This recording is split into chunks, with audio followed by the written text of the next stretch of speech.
আওয়ামী দুঃশাসন দূর হওয়ার অনেকটাই স্বস্তি ফিরেছে নিত্যপণ্যের বাজারে। কমেছে বেশিরভাগ পণ্যের দাম।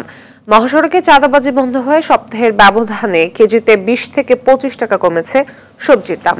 দাম প্রায় অর্ধেকে নেমে কাঁচা মরিচ বিক্রি হচ্ছে 200 থেকে 250 টাকায়। ডজনে 15 টাকা কমে বাদামি ডিম বিক্রি হচ্ছে 145 টাকায়। ব্রয়লার মুরগির দামও কমেছে, কেজিতে 10 টাকা বিক্রি হচ্ছে 170 টাকা দরে।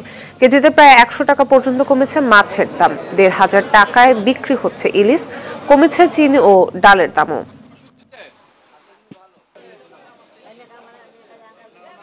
বাজারের মূল্যবৃদ্ধির একটা মূল কারণ কিন্তু সিন্ডিকেট। যখন আমরা ক্ষেত খামার থেকে সবজিটা আসতে পথে তাকে যে পরিমাণ চাঁদাবাজি করতে হয়, এটা তো সে তার মূল্যের সঙ্গে যোগ করে ফেলে। সো এই সিন্ডিকেটটা ভাঙা খুব জরুরি।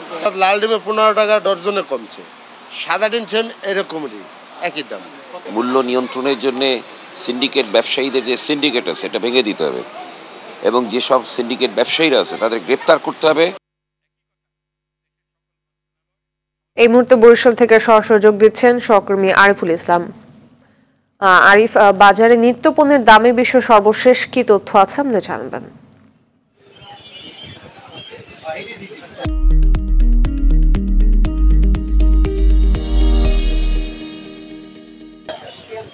জি ফাতিমা, ধন্যবাদ আপনাকে। আসলে আপনি যেমনটি জানতে চেয়েছেন তার আগে একটু বলি, আমি বরিশালের বাজার রোডে আছি।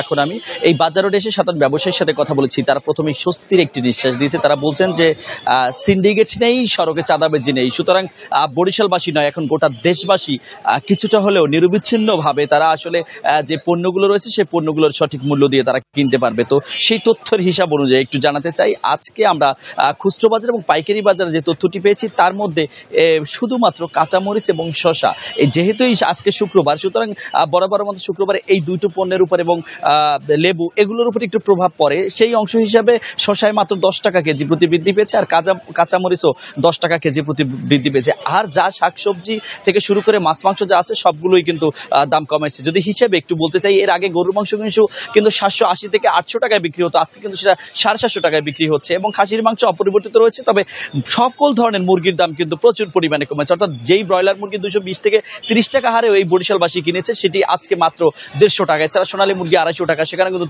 30 টাকার কমেছে। এই যদি মুরগি মাংসের দাম হয় তাহলে আমরা একটু পেঁয়াজ আলুর খোঁজ নিয়েছিলাম, সেখানে কিন্তু তারা বলছেন যে আজকে যে বাজারে দর হবার কথা, অর্থাৎ বিগত দিনে এই শুক্রবারে যে দর হওয়ার কথা সে তুলনায় কিছুই নেই। অর্থাৎ প্রত্যেকটি পণ্য সেই মানে আগের মূল্যই রয়েছে। এই গত 3-4 দিনের প্রভাবে এখন পর্যন্ত কোনো পণ্যেই দাম বাড়েনি। তবে তারা আশ্বস্ত করছেন এবং তারা বিশ্বাস করছেন যে বর্তমানে এই পরিস্থিতি যদি থাকে তাহলে আসলে দেশের সাধারণ যারা আসলে বরিশালের ক্রেতারা রয়েছেন এবং বিক্রেতারা রয়েছেন তারা স্বাচ্ছন্দ্যে ব্যবসা করতে পারবেন। তবে একটু বিষয় জানিয়ে রাখি, যেহেতু ধান নদী খালের বরিশাল, এই বরিশালে কিন্তু প্রচুর পরিমাণে মাছ ওঠে, কিন্তু সেই মাছ বিগত দিনে বরিশাল থেকে রপ্তানি হতো অন্যত্র, ফলে এখানে ইলিশ মাছ 2000 টাকা কেজি দরও বিক্রি হতো।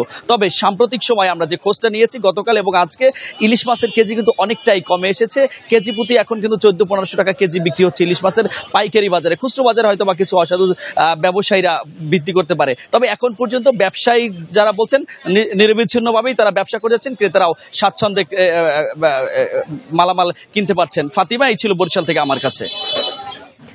ধন্যবাদ।